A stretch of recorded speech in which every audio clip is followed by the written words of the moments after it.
అందరికీ నమస్తే. నేను మీ భార్గవి. వెల్కమ్ బ్యాక్ టు అమ్మ చేతి వెంట. ఈరోజు వీడియోలో ఇన్స్టెంట్ రాగి ఇడ్లీని ఎలా తయారు చేసుకోవచ్చో చూపిస్తున్నాను. రాగి ఇడ్లీని పప్పు నానబెట్టి ఎలా చేసుకోవచ్చో ఆల్రెడీ మన ఛానల్లో చేసి చూపించానండి. సో అలా కాకుండా అప్పటికప్పుడు ఇంట్లో బ్రేక్ఫాస్ట్ చేయడానికి ఏ పిండి లేనప్పుడు ఈ రెసిపీ చాలా బాగా హెల్ప్ అవుతుంది మీకు. జనరల్గా ఫర్మెంట్ చేయకుండా చేసే రాగి ఇడ్లీలు గట్టిగా వస్తాయని చాలామంది అనుకుంటూ ఉంటారు. బట్ ఇలా చేస్తే కనుక మనం రెగ్యులర్గా చేసుకునే ఇడ్లీల కన్నా కూడా చాలా సాఫ్ట్గా స్పంజీగా వస్తాయండి. ఇక్కడ వీడియో క్లిప్లో చూస్తున్నారు కదా ఎంత స్పంజీగా వచ్చాయో. సో పర్ఫెక్ట్గా స్పంజీగా ఇంట్లో చాలా ఈజీగా ఈ రాగి ఇడ్లీని అయితే తయారు చేసుకోవచ్చు. మరి ఈ హెల్దీ ఇన్స్టెంట్ రాగి ఇడ్లీని ఎలా చేసుకోవాలో చూసేద్దామా. ఫస్ట్ స్టవ్ మీద ఒక ప్యాన్ పెట్టుకోండి. ప్యాన్లోకి 1/2 టేబుల్ స్పూన్ దాకా ఆయిల్ వేసుకోండి. ఆయిల్ కొద్దిగా హీట్ అయ్యాక ఇందులో 1 టేబుల్ స్పూన్ దాకా పచ్చిశనగపప్పు వేయండి. అలాగే 1 టేబుల్ స్పూన్ దాకా మినపప్పుని కూడా వేసుకోండి. 1/2 టీ స్పూన్ దాకా ఆవాలు, 1/2 టీ స్పూన్ దాకా జీలకర్ర కూడా వేసేసుకుని దోరగా ఈ తాలింపుని వేయించుకోవాలి. తాలింపుని దోరగా వేయించుకున్న తర్వాత ఇందులోకి 1 టేబుల్ స్పూన్ దాకా బాగా సన్నగా కట్ చేసి పెట్టుకున్న పచ్చిమిర్చి తరుగు, అలాగే 1 టేబుల్ స్పూన్ దాకా బాగా సన్నగా కట్ చేసి పెట్టుకున్న కరివేపాకు తరుగు కూడా వేసుకోండి. ఇందులోనే 1/2 కప్పు దాకా గ్రేట్ చేసుకున్న క్యారెట్ని కూడా వేయండి. వీటిని కూడా సన్నటి సెగ మీద దోరగా వేయించండి. ఇవన్నీ బాగా వేగాక ఇందులోకి 1 కప్పు దాకా బొంబాయి రవ్వ వేసుకోండి. బొంబాయి రవ్వని కూడా సన్నటి సెగ మీద నిదానంగా వేయించండి. కనీసం 5 లేదా 10 నిమిషాల పాటు కమ్మటి వాసన వచ్చేంత వరకు వేయించుకోవాలి. రవ్వ చక్కగా వేగితే ఇడ్లీ రుచి బాగుంటుందన్నమాట.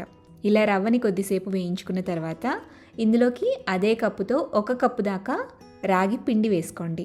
రాగి పిండిని కూడా కాస్త వెచ్చబడేంత వరకు ఒక 2-3 నిమిషాల పాటు వేయించండి. దించే ముందుగా సన్నగా కట్ చేసి పెట్టుకున్న కొత్తిమీరని ఒక 2 టేబుల్ స్పూన్ల దాకా వేయండి. అంతా కూడా బాగా కలిపేసుకుని స్టవ్ ఆపి పక్కకు దించేసేయండి. ఈ పిండిని కాస్త చల్లారనివ్వాలండి. కాస్త గోరువెచ్చగా అయిన తర్వాత నెక్స్ట్ ప్రాసెస్ ఏంటో చూద్దాం.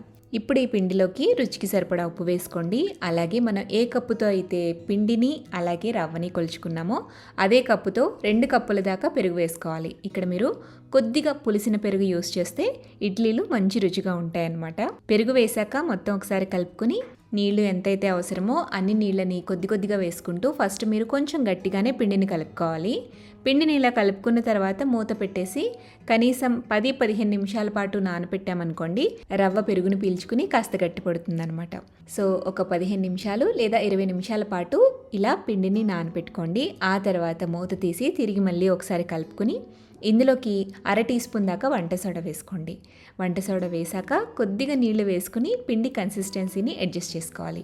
మనం ఇడ్లీ పిండి ఎలా అయితే కలుపుకుంటామో ఆ కన్సిస్టెన్సీ ఉంటే సరిపోతుంది. కాస్త పులిసిన పెరుగుతో కనుక ఈ ఇడ్లీలు మనం చేసుకుంటే వంట సోడా వేసినప్పుడు ఆ పెరుగుతో రియాక్ట్ అయ్యి మనం చేసే ఇడ్లీలు అనేవి ఫ్లఫీగా వస్తాయన్నమాట. ఇక్కడ బ్యాటర్ కన్సిస్టెన్సీ ఒకసారి చూడండి.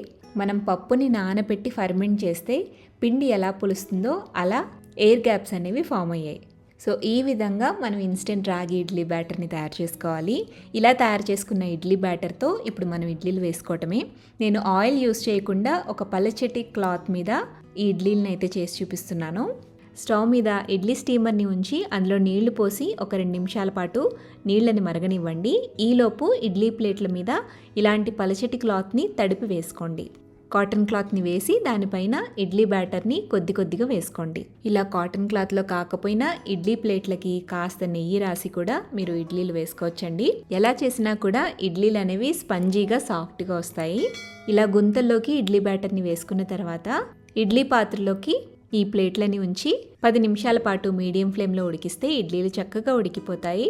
స్టవ్ ఆపిన తర్వాత 2 నిమిషాలు ఉంచి ఆ తర్వాత ఇడ్లీ ప్లేట్లను బయటికి తీసుకుని ఇడ్లీల్ని తీసి సర్వ్ చేసుకోవటమే. నేను ఒక ఇడ్లీని తీసి తుంచి చూపిస్తున్నానండి. ఎంత సాఫ్ట్గా వచ్చిందో మీరే క్లియర్గా చూడొచ్చు. నోట్లో అలా జారిపోతుంది, కరిగిపోతుంది అనమాట. సో ఇలా సింపుల్గా హెల్దీగా రాగి ఇడ్లీని ఇన్స్టెంట్గా అప్పటికప్పుడు చేసుకోవచ్చు. మీరు కూడా ఈ రెసిపీని ఇంట్లో తప్పకుండా ట్రై చేయండి. దీనికి కాంబినేషన్గా ఏ చట్నీతో సర్వ్ చేసుకున్నా చాలా బాగుంటుంది. ఎస్పెషల్గా టమాటా చట్నీ అయితే ఇంకా బాగుంటుంది అనమాట. సో నేను చట్నీ రెసిపీ ఆప్షన్స్ని డిస్క్రిప్షన్ బాక్స్లో ఇస్తాను, చెక్అవుట్ చేయండి. రెసిపీని మీరు ఇంట్లో ట్రై చేశాక మీ ఫీడ్బ్యాక్ని నాతో షేర్ చేయడం మర్చిపోవద్దు. వీడియో నచ్చితే లైక్ చేయండి, మీ ఫ్రెండ్స్కి రిలేటివ్స్కి షేర్ చేయండి.